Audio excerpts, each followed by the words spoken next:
Hello and welcome back to Cover because there's nothing like books. Firstly, apologies for my recent disappearance from these episodes. I have been working with some women entrepreneurs and workers to create a new organization called Jivisa, and like all babies, that has taken most of my time. Having said that, I also must accept that maybe I was being a little lazy till I got this message on the Jivisa website from Joydeep Mukherjee from Sri Lanka.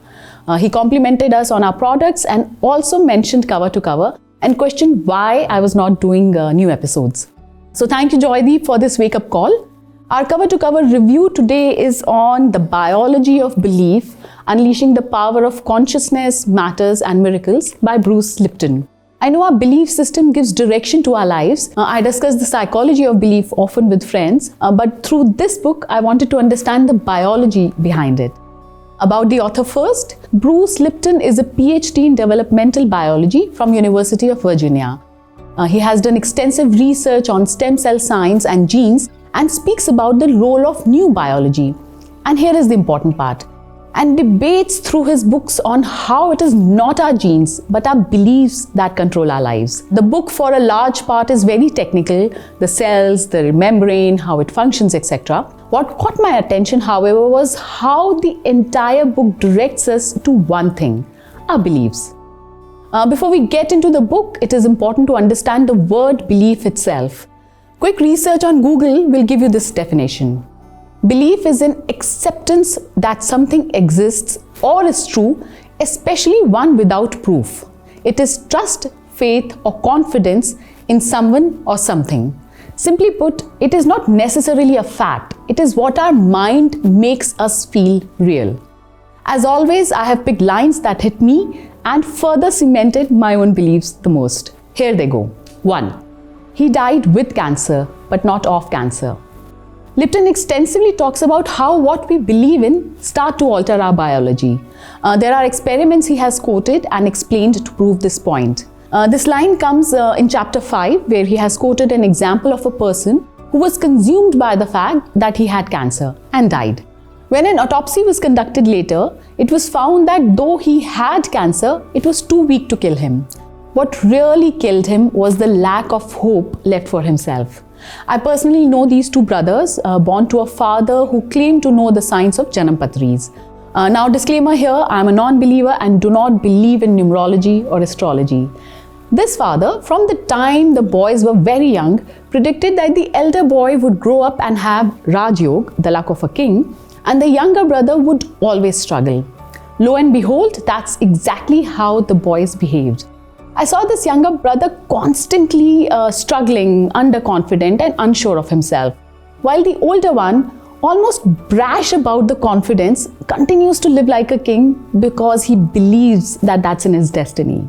2. If you believe you can, or if you believe you can't, you are right. According to Lipton, our beliefs are like filters on a camera, changing how we see the world, and our biology adapts to those beliefs. I was recently sitting with a friend and talking about this book that I was about to review. She told me about her mother and how more than a decade back, she had a complete organ failure. The doctors had given up hope, and though they conducted the surgery, they were prepared for the worst. Her mother, however, survived. This became a case study for the hospital, and the doctors continued to say that she survived because she refused to give up. She fought her way back to life and left everybody, including the doctors, amazed. God bless her, she's still around. I want to ask you this question as I'm intrigued. Have you ever walked on burning coal as part of any off-site training? If yes, and I'm assuming you were not burnt, tell us about your experiences. Tell us what went through your mind at that exact moment. 3. You're personally responsible for everything in your life once you become aware that you're personally responsible for everything in your life. Really powerful sentence and puts the onus of how we think, act and how we choose to live back in our lives. In my coaching practice, I often have to push my clients back and focus them on the fact that they are responsible for the situation. So what are you doing about it? Is the question that puts the focus back on what we can do in a situation and what actions can be taken rather than just putting the blame out. 4. We have nothing to fear but fear itself. Cliched and yet so powerful. Our fears can stop us from being who we really are and can become. A lot of you know my brother Vineet. He's a poet and a thinker. Somehow, as similar as we are, there is one fundamental difference in our personalities. He's a much big risk taker than me. When I observe him, I feel he fears very little. Social stigma, loss of money, people, nothing. What it gives him is this amazing ability to do whatever he believes in, literally. I continue to look at him and wish I was half as fearless as him. Well, someday. 5. Lipton has quoted these words from Mahatma Gandhi that make so much sense and put everything in perspective. Your beliefs become your thoughts become your words become your actions become your habits become your values, and your values become your destiny. He is wishing you travel the journey from your beliefs to your destiny.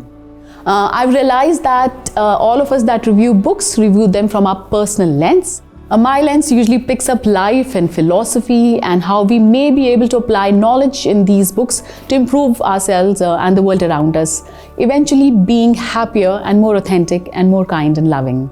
The Biology of Belief by Bruce Lipton is about science, and yet I'm going away wanting to believe in my dreams, because I know when I believe in something, I will change the biology and chemistry of my mind and my body, and that will get me closer to my goals. I wish you the ability to keep believing too. Thank you for taking the time out to listen. I will be back with another episode of Cover to Cover. Till then, keep reading and keep smiling. Thank you.